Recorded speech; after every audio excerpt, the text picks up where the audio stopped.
Good morning, everyone, and welcome to today's webinar, Using SSPC PA2 Effectively.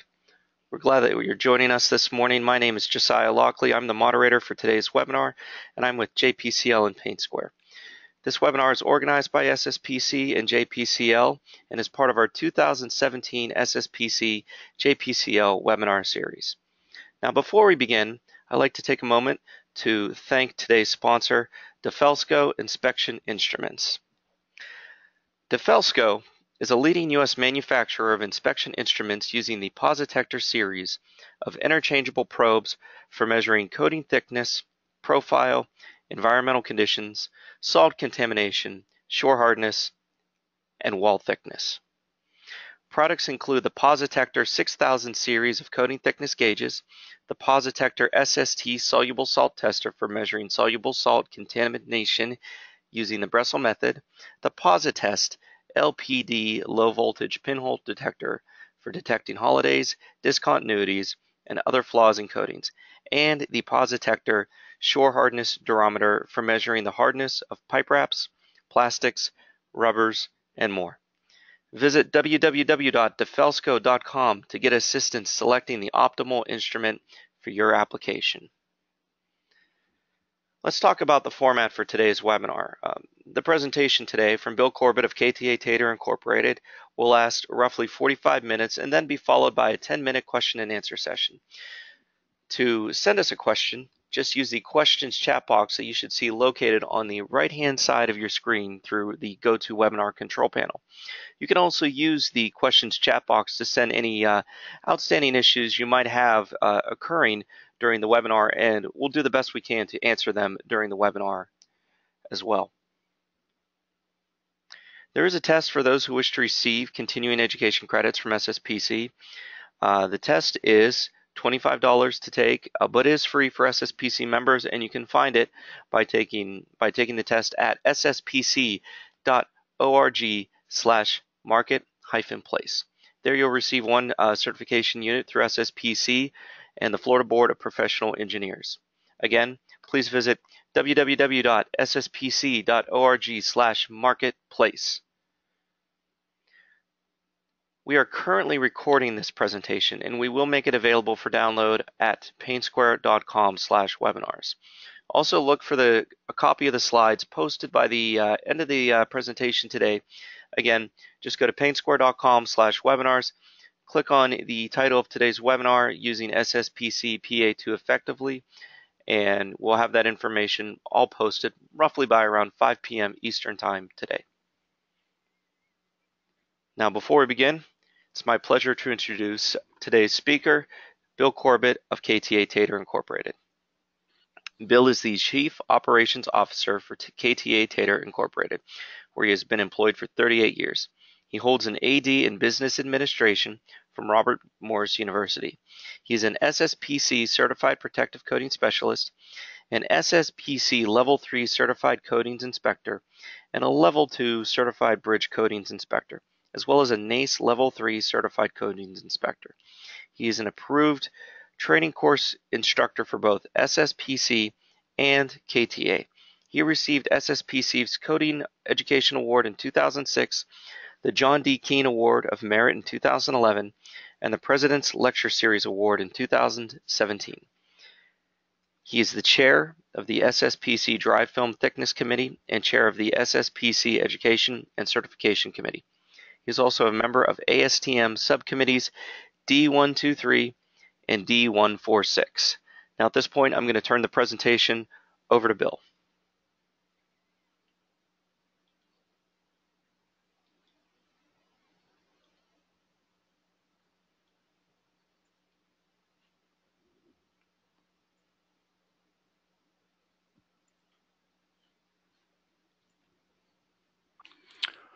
Okay, Josiah, we're good to go? Yep, take it away, Bill. Okay, thank you. All right, well, folks, thanks for joining us today. We're going to spend, as Josiah said, about the next 45 minutes or so talking about SSPC's standard for coating thickness, and that's known as the Paint Application Standard number 2, and the title is on the slide there, and that title has changed over the past 5 to 7 years or so, but that's the current title of the document. So we're going to be discussing a lot of topics today related to this single standard. We're going to talk about the background and purpose of the standard, and then we're also going to speak briefly about a sister document, if you will, or a complementary document known as ASTM's standard for dry film thickness measurement, which is D7091. We're also going to discuss a few basic definitions that are listed in the SSPC PA2 standard. We'll look at some gauge descriptions and then define some terms like calibration, verification of accuracy, and adjustment. We're also going to talk about some measurement acquisition processes. For example, the number of gauge readings that are supposed to be taken, the number of spot measurements, and the number of area measurements that are supposed to be taken to conform to this standard. We're also going to discuss, just how far out of specification the measurements can be and still be acceptable. In other words, there's a tolerance to those acquired measurements according to the standard.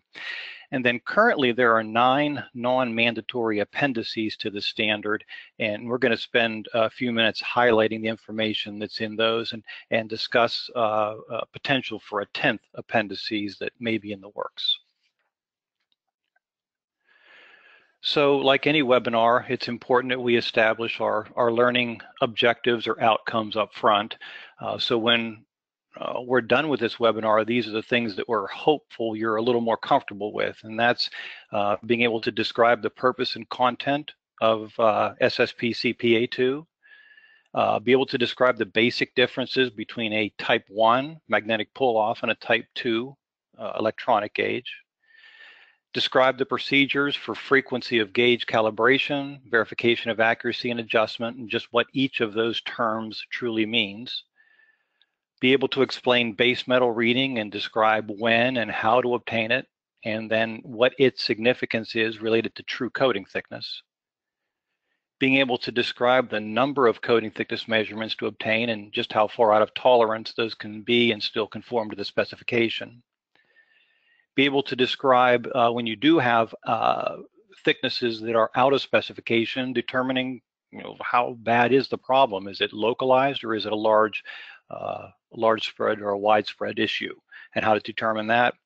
And then be able to describe the basic content and purpose of the appendices to the standard and what they're designed to do and when they're invoked. So, before we launch into the current standard, I thought it was important to give you a little perspective on the history of the standard. This document was originally published about 45 years ago, actually, as a temporary standard. That's what the T stands for in parentheses on the slide there. And at that time, the standard referenced gauges like the one that's shown just in the upper corner of the document there on the slide. And many of those gauges that it referenced back in 1973 are actually obsolete now. And the standard has been updated on multiple occasions. Most recently, the standard was republished, I should say, in January of 2015. There were a few editorial tweaks or updates that were published in August of 2016. So we've had the current document in place now for almost a year. And those editorial revisions were very minor.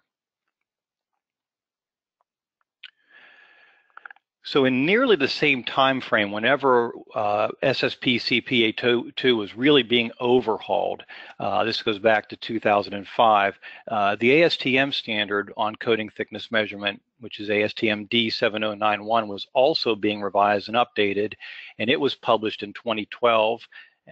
The most current version of the ASTM standard really focuses on how to use dry film thickness gauges properly, while PA2 focuses primarily on the acceptability of those measurements.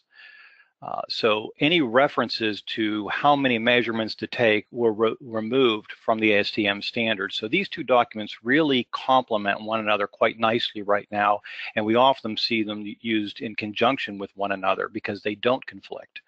It's also important to note that both documents now address measurement of coating thickness on both ferrous metal and non-ferrous metal substrates. Prior to 2012, SSPC PA2 only addressed measurement of coatings on steel.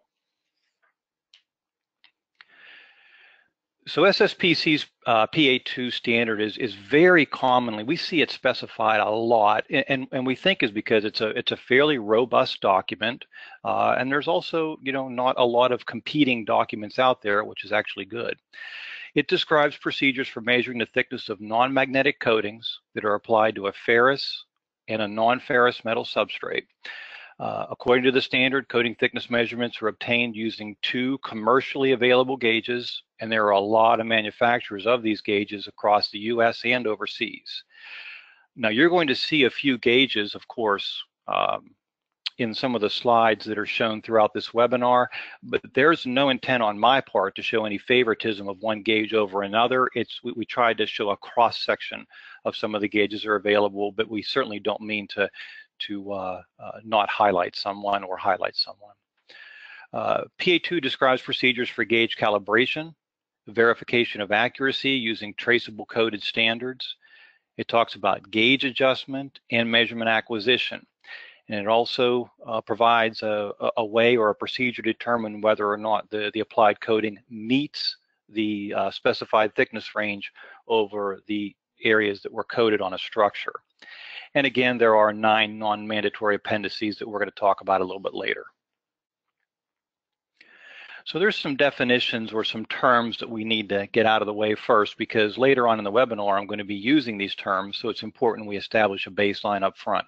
So a gauge reading is a single instrument reading. So we place the gauge down one time, it reveals a reading to us, and we call that a gauge reading. That's pretty straightforward. A spot measurement, though, is a little less obvious. A spot measurement, according to PA2, is the average of 3 or at least 3 gauge readings made within a 1.5-inch diameter circle. So about the diameter of a 25-cent piece or a 50-cent piece here in the U.S. That's about the diameter that we're looking at. So 3 readings, or at least 3 in that area. An area measurement is 5 spot measurements that are distributed over 100 square feet of coated surface. There was another definition that was added in 2015, and that's coated or plated metal plates, and that often contains an uncoated plate for a 0 reference, and these have assigned values to them that are traceable to a national metrology institution. Uncoated shims of flat plastic sheet with assigned values that are also traceable to that national metrology institution are also considered certified standards. We call these certified shims. But these certified standards or certified shims that are placed on a smooth surface, in the case of shims, are used to verify the accuracy of the gauge before use, and we'll describe that in a few minutes. So the gauge type is determined by the magnetic properties that are used, or the eddy current properties that are used to measure the thickness of the coating, and it's not really related to the mode of data readout. For example, does it read out analog or does it read out digital? It's how it takes the measurement. So type 1 gauges, according to SSPC PA2, are called magnetic pull-off gauges, and type 2 gauges are an electronic gauge.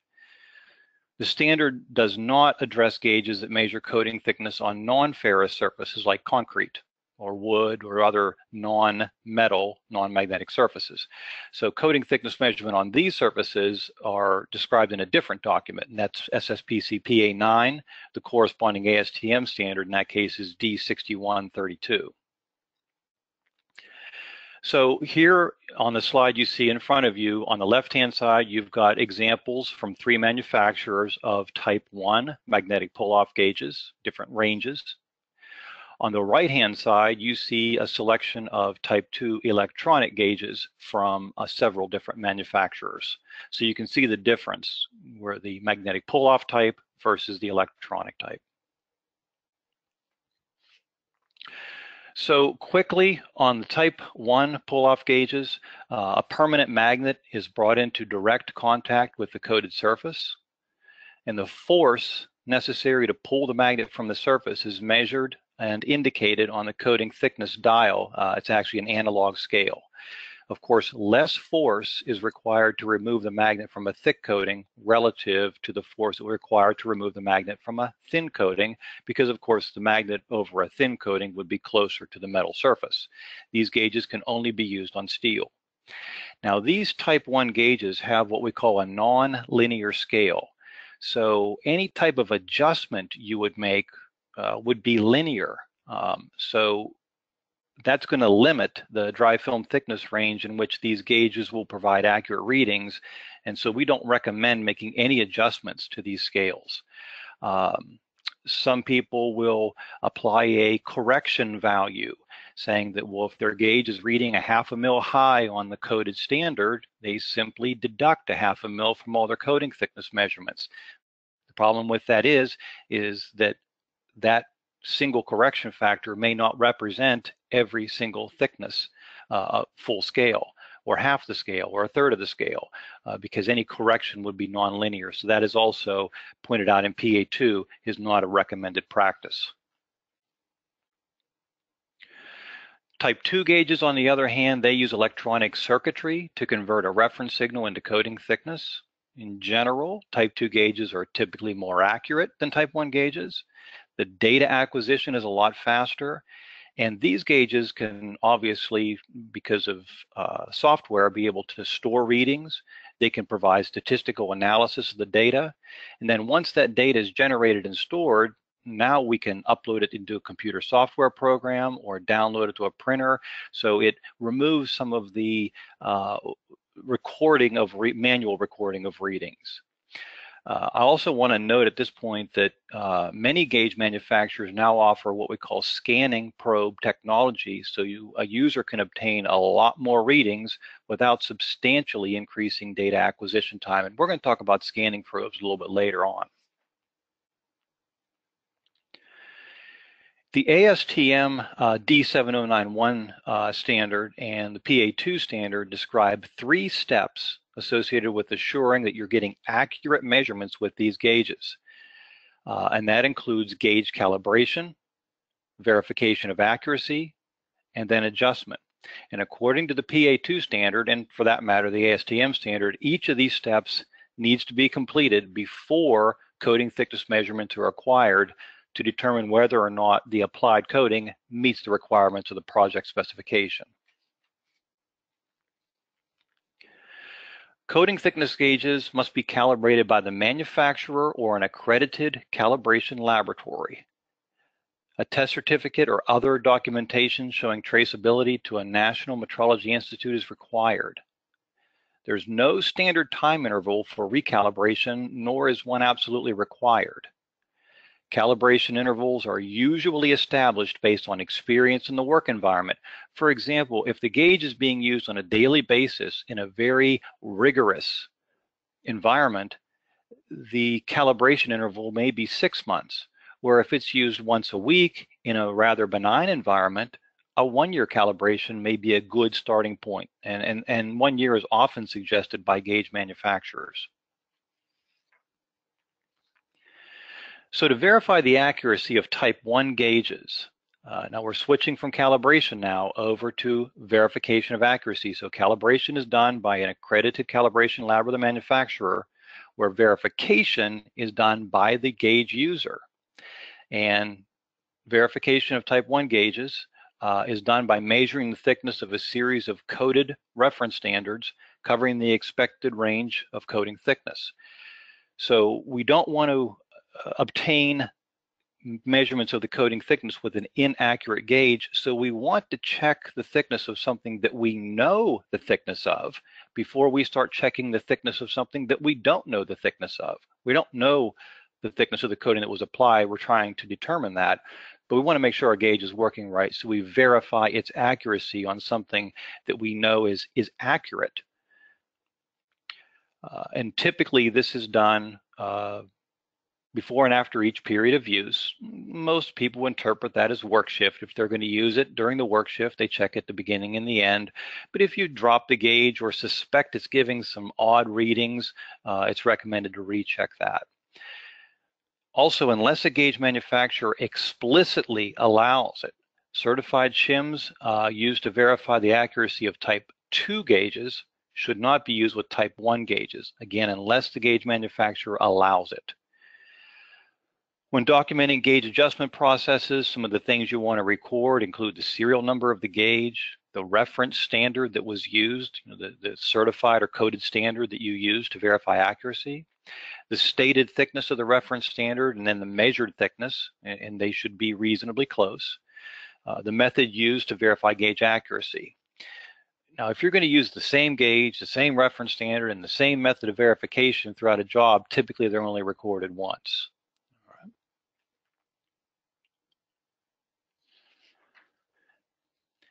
Now, let's say, for example, that you determine that the gauge doesn't match the value on the coded standard or standards that you checked it on. Now what do you do? Well, these type 1 gauges cannot and should not be adjusted. And in fact, any adjustments made to the wound spring within the first year can void the warranty on the gauge. So we typically don't recommend that to be done. So you can verify the accuracy on the coded standard, and they are allowed to be a little bit out of tolerance. And how you determine, how far is too much is you take the accuracy of the gauge and square that value, and the accuracy of the reference standard and square that value, and combine those two values and take the square root of that sum. So for example, if the gauge accuracy is 5% and the reference standard accuracy is 3%, if we square 5 and square 3, we get a total of, about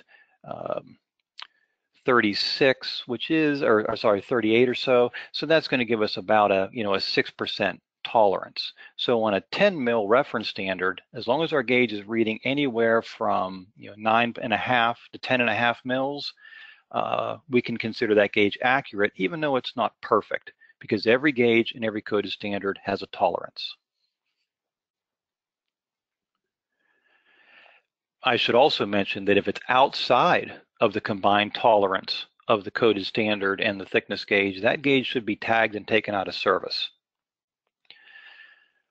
So the next step, and assuming we have a accurate gauge, is to determine the effect of any surface roughness that may be on the surface as a result of abrasive blast cleaning or impact type power tools or things like that.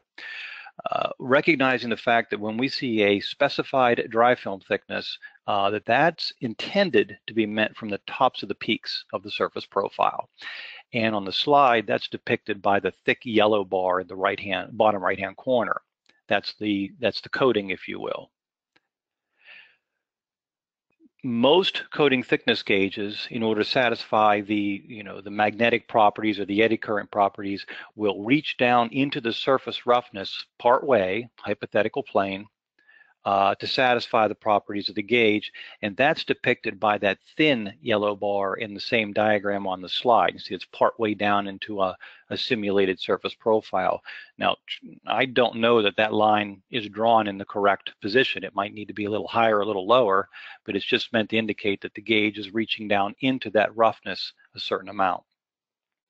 And that's the effect of surface roughness on a thickness gauge, and ultimately that's measured and deducted from the coating thickness. So we're removing that gap, if you will, between the thick yellow bar and the thin yellow bar. We refer to that as a base metal reading, and that's the effect of surface roughness on a coating thickness gauge, and it's very important that you do not consider that surface profile. Surface profile is the maximum peak to valley depth. What we're showing here is the effect of that roughness on a coating thickness gauge, and in fact there's no correlation between the two. And one of the worst things you can do is deduct profile from your coating thickness. You'd never want to do that. All you would want to do is deduct the effect of the base metal on the coating thickness gauge from your coating thickness. So once you verify the accuracy of a type 1 gauge, measure the base metal reading. And we do that by taking maybe 10 or 12 readings across the surface and taking an average, and ultimately that's deducted from the coating thickness. So here we have 10 measurements that were taken. The average base metal reading is 0.8 of a mil. So if we measured a coating thickness at 5 mils, the amount of paint from the tops to the peaks would be considered 4.2 mils, which is 5 minus 0.8. Here's an example where we've measured a primer at 4 mils, removed a base metal effect of 1/2 mil, showing the actual primer thickness at 3.5 mils. Now, when we measure the cumulative thickness of primer and finish, we have a cumulative thickness of 7 mils, a 1/2 mil base metal effect. So our actual total system thickness, in this case, primer and finish coat, is only 6.5 mils from the peaks up. We're removing that base metal effect from our coating thickness measurements. But this begs the question, what if you don't have access to the bare blast clean surface? What do? Do you just guess at a number? Do you guess at a base metal reading? Well, actually, Appendix 8 in the PA2 standard gives some guidance here. So first, you want to verify the accuracy of the gauge on a smooth reference standard or a traceable coated standard like we discussed. So any values you measure on the coated surface are going to be a little bit higher than the true coating thickness. So we have to deduct an assumed approximate correction value from each gauge reading. So here's table A8 from the standard, and this actually comes out of an ISO standard that says that if you have a fine surface profile, they don't define fine, but they say, for example, if it's maybe 1 to 2 mils, you might have a correction factor of 0.4 mil. But if you have a medium profile, maybe 2.5 to 3.5 mils, something like that, maybe a 1 mil deduction is appropriate. And then if you have a very heavy profile, for example, maybe 4 to 5 mil surface profile, you might have 1.5 mils that you need to deduct. These are approximate values, so we recognize something because we just don't have access to the bare metal in all cases. So for type 2 gauges, things really don't change at this point. We're still going to verify the accuracy of the gauge using coded standards, all right? Many folks will use shims at this stage, and that's really not correct. Use of shims on a prepared, uncoated surface is not considered verifying gauge accuracy. It might be considered adjustment, but it's not considered gauge accuracy since the effect of the roughened substrate underneath the shim is unknown. We can't verify the accuracy of the gauge on an unknown surface. So it's got to be a flat metal surface with a certified shim or use a certified coated standard. So when you're verifying the accuracy of type 2 gauges, you can either use a single point or a 2-point. Single point is you just check one standard. For example, if you're going to measure 4 to 6 mils, check it on a 5 mil reference standard. A 2-point verification is a little better. So for example, if you're going to measure that same maybe 5 mils, maybe check the gauge at 3 mils and check the gauge at 7 mils on the coded standards. So we're going to do a 2-point verification, and that way we establish a range of accuracy for that gauge in that range of use. And then our final step here is doing an adjustment. And what this does is this improves the gauge accuracy to correct for things like surface roughness, the metallurgy, the curvature, other properties of the actual steel that was coated. And this is where our certified or measured shims come in handy, because we can place those right on the prepared, uncoated steel and adjust the gauge to match the shim thickness. Right.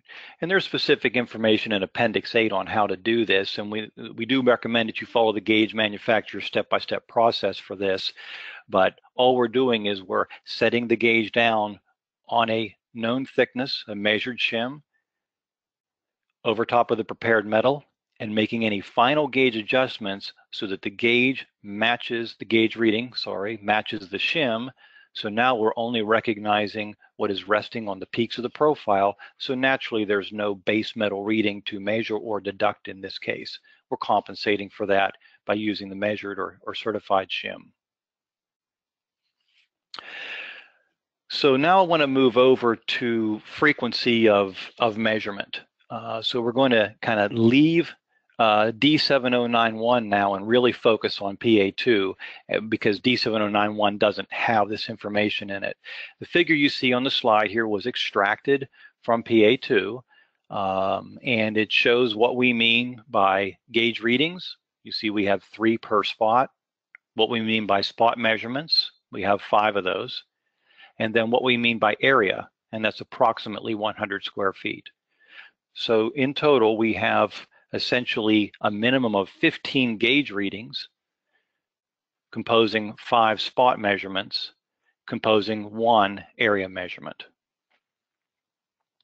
So what we do inside each 100 square foot area doesn't change. It's always at least 3 gauge readings per spot, and it's always 5 spot measurements per area. That doesn't change. What changes, though, is the number of areas that we measure. So for areas of, let me back up for a second.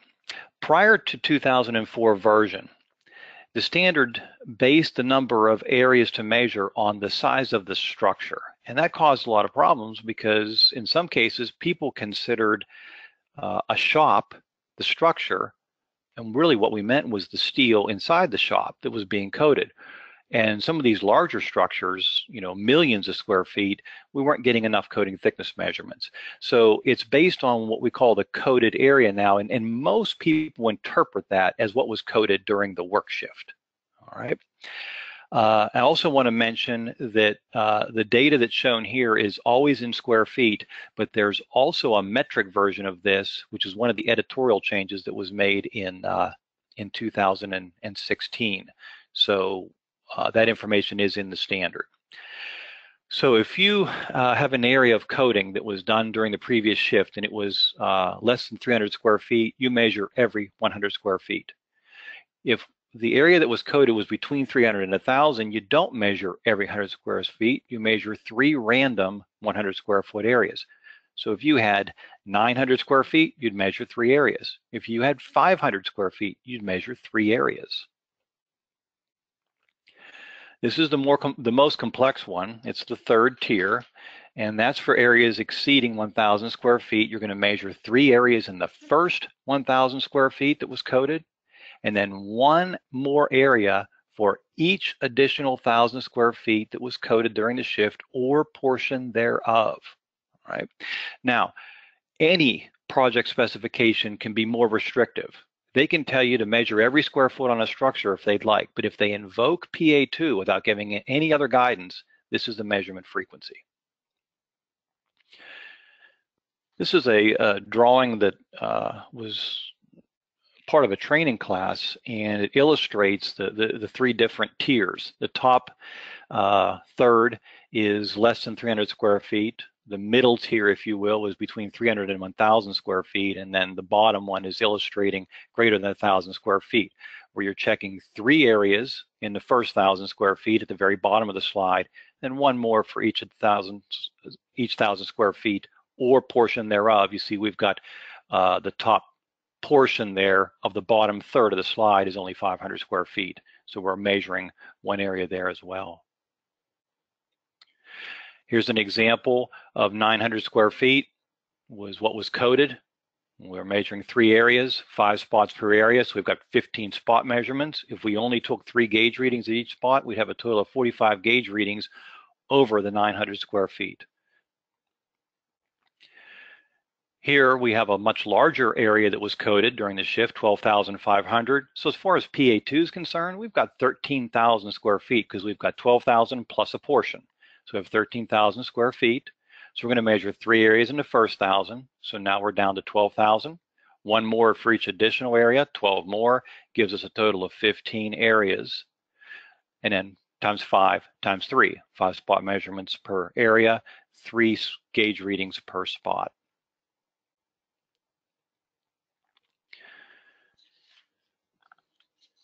One of the things that has caused some problems in the past is coating specifications may provide the contractor with a single value, or product data sheet may say to put on 3 mils of coating, and that's impossible to achieve. So what PA2 said is when a single thickness value is specified and there's no range given by the manufacturer of the coating, PA2 allows the applicator to establish the range at plus or minus 20% of the target. So if the specification and data sheet say to apply 7 mils of primer, the leeway for that primer layer would be anywhere from about 5.5 to 8.5 mils, even though the spec wanted 7, because it is impossible to achieve 7 mils dry film thickness across the structure. Another change that was made in 2012 was the addition of these thickness restriction level tables. And it's a little confusing to look at, but in the second column over, you have the gauge reading, and it doesn't matter what level you're looking at. The gauge readings are always unrestricted. And what PA2 says is if you take a gauge reading and it's not representative of the spot, it's unusually high or low, you're allowed to discard it. The third column over says spot reading. That actually should say spot measurement, right? It varies a little bit depending on the level. If a level 1 restriction level is specified, the spot reading cannot vary from the minimum and maximum thickness specified. If level 2 is specified, the spot measurement cannot fall below the minimum, but we're allowed to go over 20% on the maximum side. Level 3 is the default, if you will. If no level is specified, level 3 becomes the default, and that means that any spot measurement can be 20% light or 20% heavy of the specified min and max. And then level 4 and level 5 become even less restrictive. But you can see outside of level 5, the area measurement must always be within the specified thickness range. The maximum thickness is unrestricted for level 5. Again, I want to stress that and we find this in most cases, that if PA2 is specified and a thickness restriction level is not specified, the default is level 3. And this just runs through some examples of those applications. So if we had it says target dry film on the slide, it should say dry film thickness range 4 to 6 mils. Level 3 has been specified, or it's the default. Again, individual gauge readings can be anything. The spot measurements can be 20% light or 20% heavy, in this case 3.2 to 7.2, but the area measurement has to be within the specified range of 4 to 6 mils. If the spot or area measurements are out of tolerance, then we have to find out how bad the problem is. Very, very similar example. The only thing we changed here was level 2 on the restriction level. And in this case, you can see we can't fall below the minimum of 4 mils, but we're allowed 20% over on the 6 mil high side.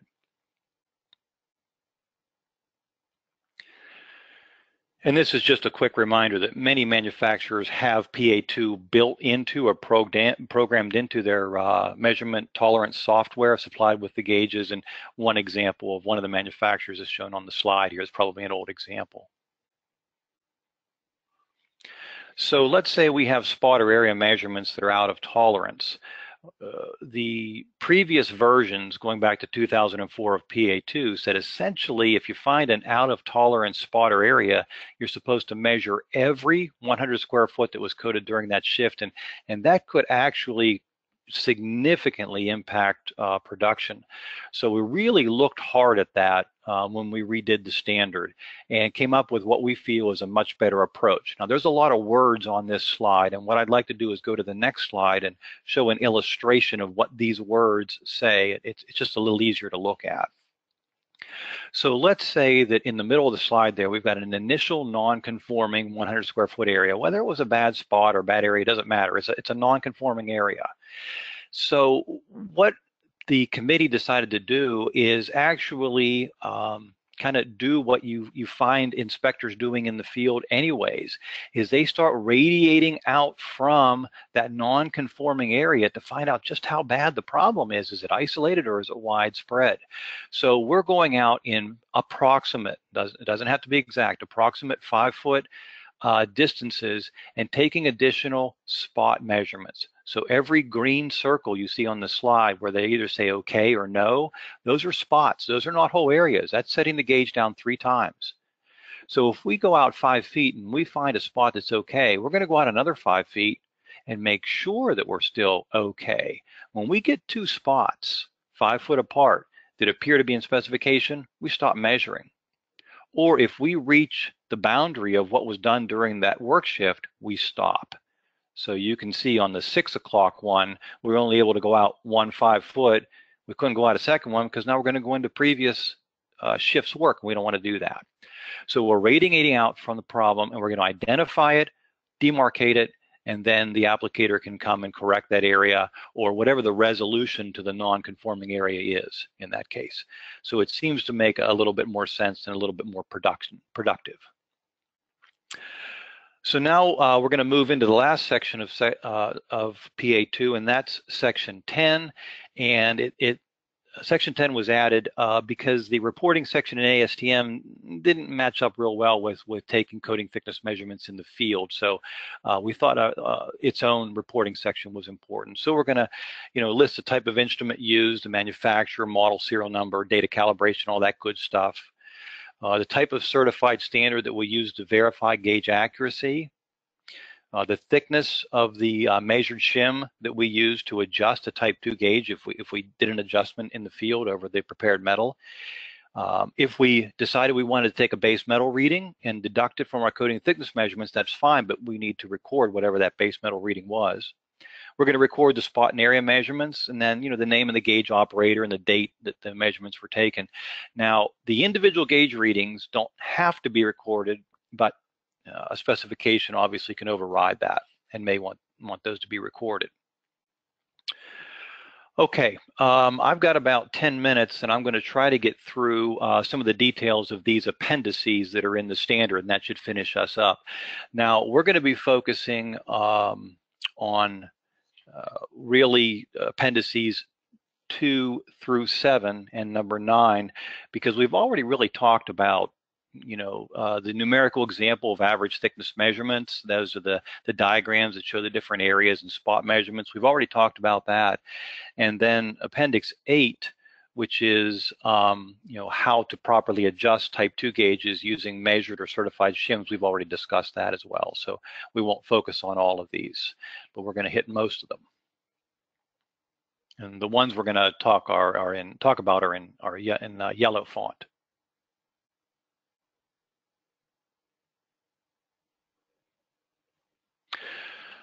So the Appendix 2 provides a frequency for measuring coating thickness on steel beams or girders. We've got a full determination and a sample determination. Sample determination is based on 2 lengths of steel I-beams, less than 20 feet and 20 to 60 feet in length. The tolerance of each of the spot measurements is always the default restriction level, and that's the 80-120 rule, if you will. So the spot readings can be 20% light or 20% heavy. When we average everything together, it's got to meet the specified thickness range. And then measurements are arbitrarily taken on any stiffeners that might be across the beams. From flange to flange along the web.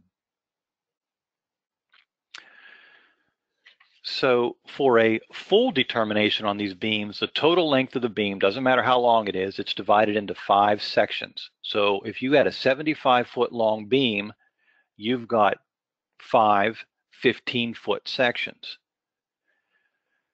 If you've got a steel beam that's fabricated with a web that's greater or equal to 36 inch in height, we only get 1 spot measurement in each of 14 locations. But if you've got a web that is less than 36 inches, we're only going to take 12 locations per section. And I'm going to show you where those 14 or 12 locations are. But for the bigger web, we're going to take an extra measurement on both sides of the web. That's why we're jumping from 12 to 14. So here are our locations.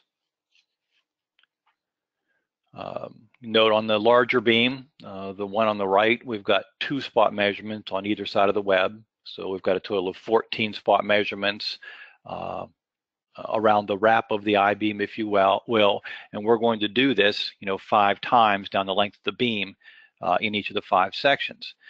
There are certain areas that may not be measured. For example, if the top flange is going to be embedded in concrete, it might get a mist coat of primer, but we're typically not going to measure that. And then if the flange edges are less than 1 inch, typically we're going to ignore those as well. And then the sample determination is basically if you have a beam that's less than 20 foot, I'm going to take 2 spot measurements that are randomly distributed in all 12 areas. So you're going to get a total of 24 measurements along the beam. And those 12 locations are per the previous figure. And then if you've got a beam between 20 and 60 feet, you'll take 3 spot measurements in all 12 areas or get 36 spot measurements. So this is a sample versus a full determination. And then finally, this appendix talks about laydown, which is a group of steel members that are laid down and coated in one shift by a single applicator. For example, what you see on the slide here. So we can do a full determination or a sample determination on these beams that are coated. Appendix 4, I'll cover that pretty quickly for those of you that coat test panels. They have 2 appendices for that. This is minimum panel size of 3 inches by 6 inches and maximum of 12 inches by 12 inches. Using a properly adjusted type 2 gauge, you take 2 readings from the top, middle, and bottom thirds. Each reading you want to be at least 1/2 inch from any panel edge and then at least 1 inch from any other gauge reading. And PA2 establishes the 20% low and 20% high to the gauge readings for each spot measurement. For thin coatings that are, and thin is defined as 1 mil or less, or 25 microns or less, you take a lot more readings because there's typically going to be higher variability in this. 10 readings from each of 3 zones. You got a total of 30 measurements on these. And there's restrictions on smaller test panels and how far away from edges you're allowed to be. Typically it's 1/2 inch. And unusually high or low gauge readings can be discarded, but the dry film thickness of the coating on a test panel is the average of all 3 of those zones.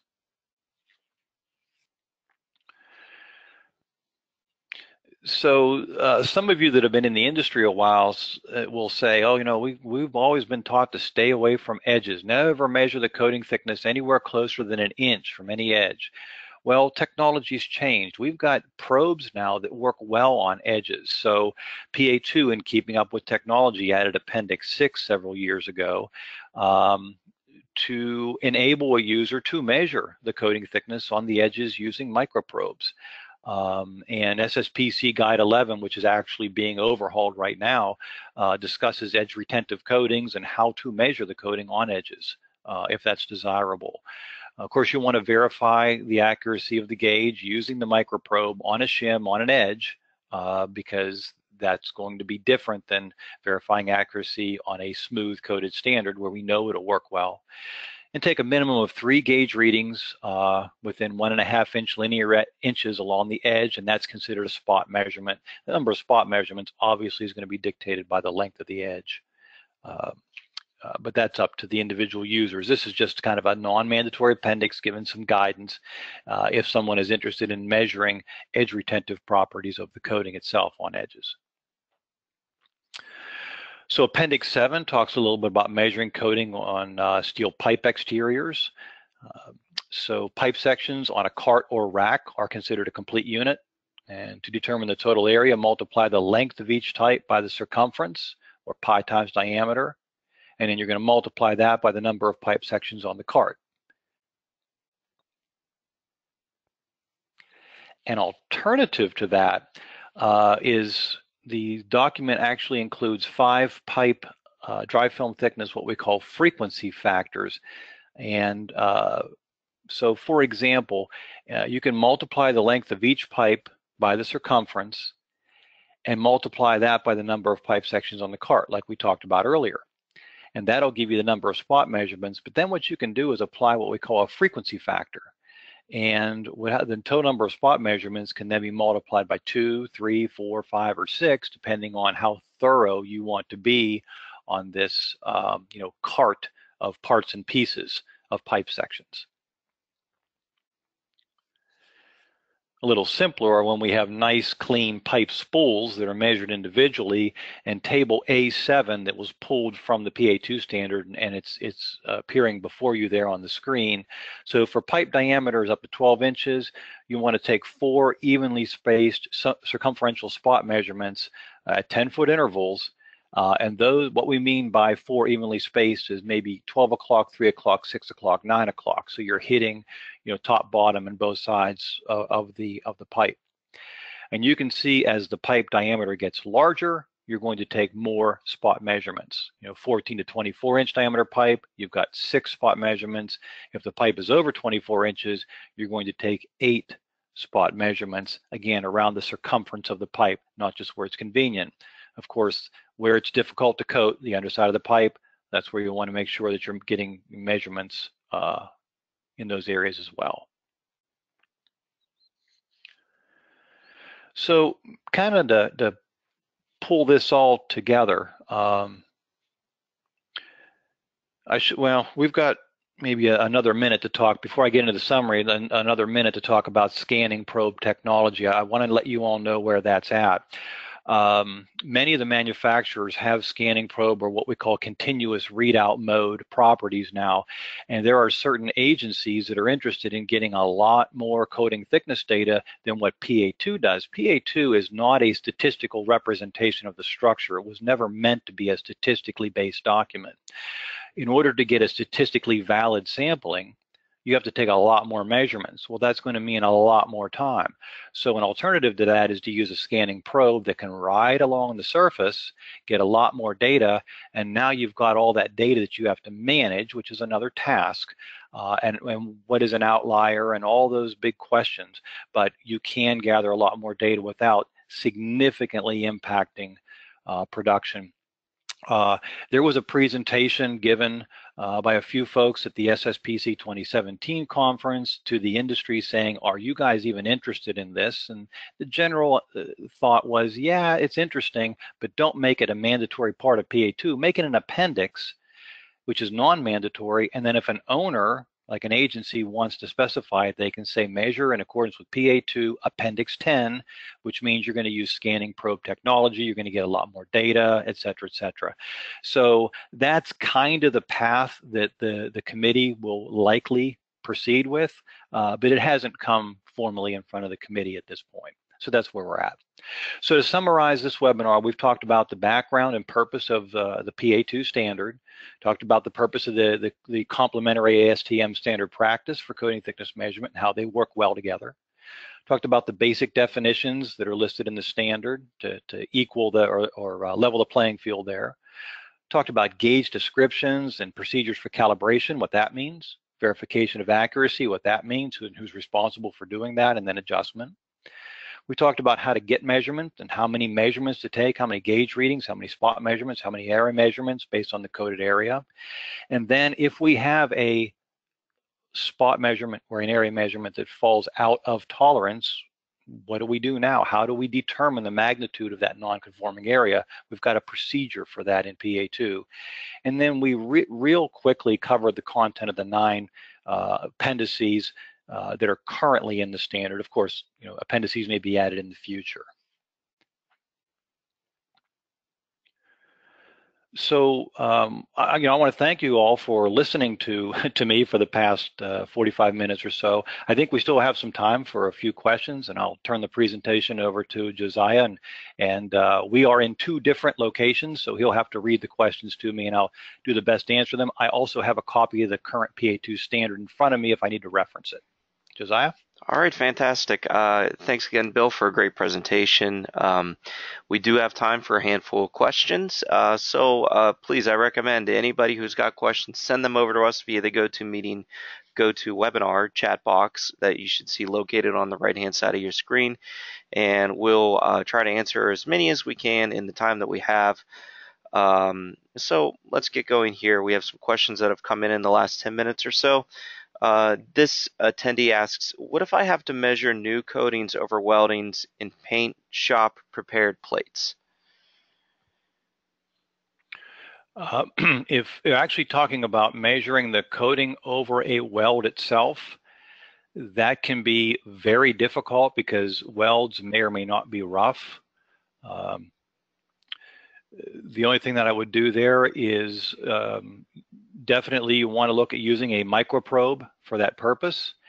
And before using it to measure coating thickness, place a measured or certified shim down on an uncoated weld that's similar and make sure that the gauge is reading the shim thickness properly. If it isn't, then it's not feasible to measure it over the weld itself. Okay. Another question that has just come in here is in regards to spot measurements. Is there a rule of thumb for statistical significance of the sampling?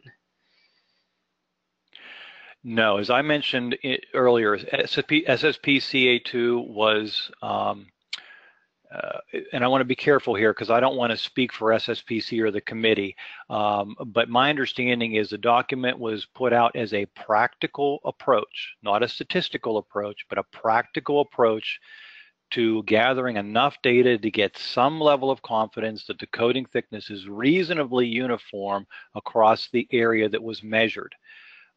In order to get and I'm not a statistician, but in order to get a statistical sampling, my understanding is that a lot more gauge readings, spot measurements, and area measurements would be necessary, which goes to the scanning probe technology. Okay, we have two questions that have come in here. They're both in regards to type 1 gauges and BMR. The first one is just a quick follow-up. This attendee wants to confirm that BMR is not suited for type 2 and is only suited for type 1. Is that correct? Yeah, that is a misconception. Whether or not you obtain a base metal reading is completely unrelated to the type of gauge. It's how you verify accuracy. If you verify accuracy of a type 2 gauge and a type 1 gauge on coded standards, either one, you have to get a magnetic base reading and deduct it. If you verify accuracy with a type 2 gauge on a coded standard and then you adjust the gauge using a measured shim or certified shim over the prepared metal, then you don't need a base metal reading. So it's whether or not you're compensating for the surface roughness. Are you compensating it using a shim over the prepared metal? Don't need a BMR.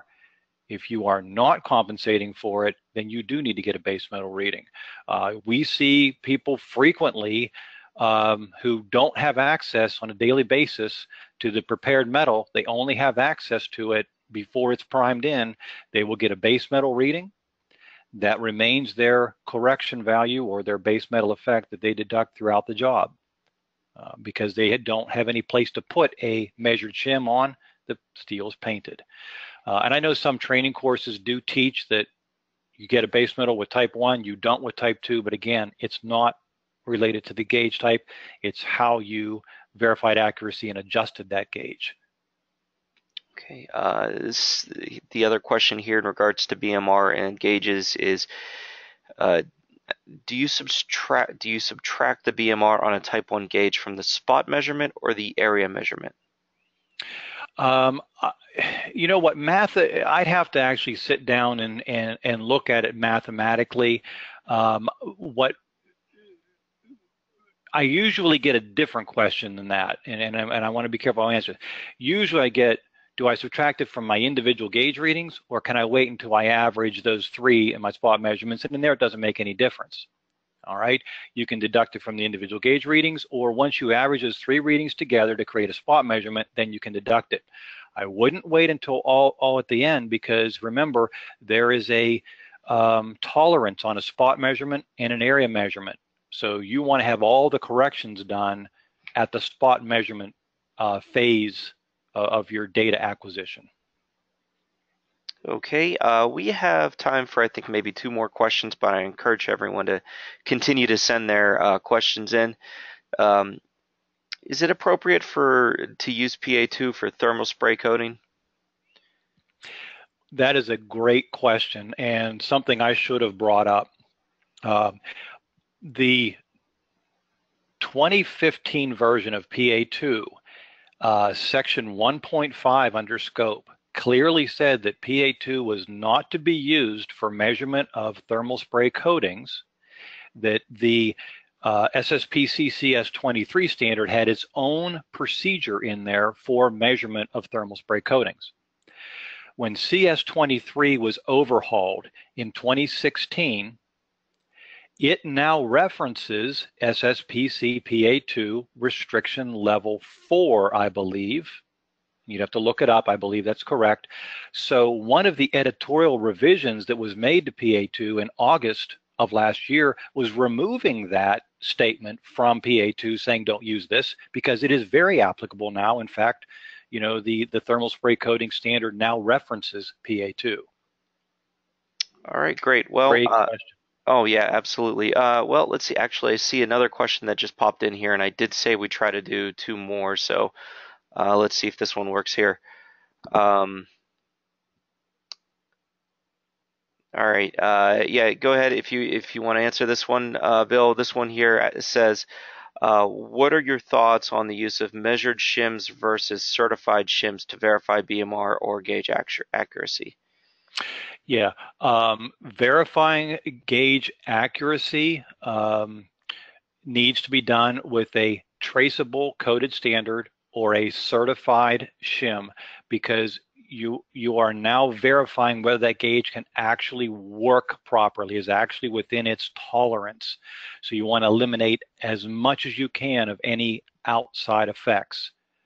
But when you are actually making adjustments to the gauge to compensate for surface roughness, curvature, metallurgy on the actual structure, measured shims, the ones that come with the gauge, that have the actual value on the shim, those are acceptable to PA2. You can use certified shims as well, obviously, but a lot of people like to keep those, you know, because they're certified in really good condition, and use the measured ones that can be replaced for a few dollars if they get lost or bent for adjustment.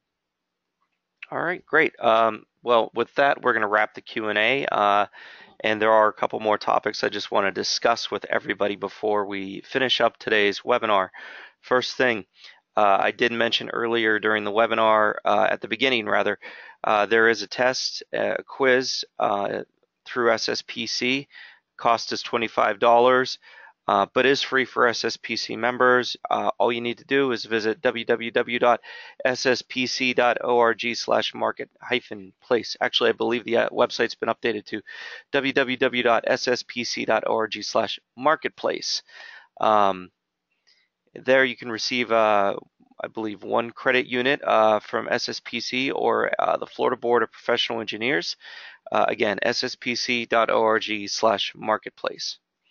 We are recording today's webinar, and we will make the recording available by the end of the day today. We're looking at around 5 p.m. Eastern Time. So in order to find today's recording, please visit PaintSquare.com/webinars and click on the title of today's webinar, using SSPC PA2 effectively. We are also going to post the slides for today's webinar, and they should be up on the site within the next hour or so. Again, all that information can be found by going to PaintSquare.com/webinars. If you're not already receiving the PaintSquare News Daily e-newsletter, we encourage you to sign up at PaintSquare.com/PSN. You can find news, features, quizzes, and coding forums to help you out in the industrial coatings community. Again, PaintSquare.com/PSN. And finally, I want to thank Bill Corbett, and I also want to thank today's sponsor, DeFelsco, for today's webinar. We hope to create and present more webinars that are helpful, useful, and informative for your work. This concludes today's webinar. Have a great day, everyone.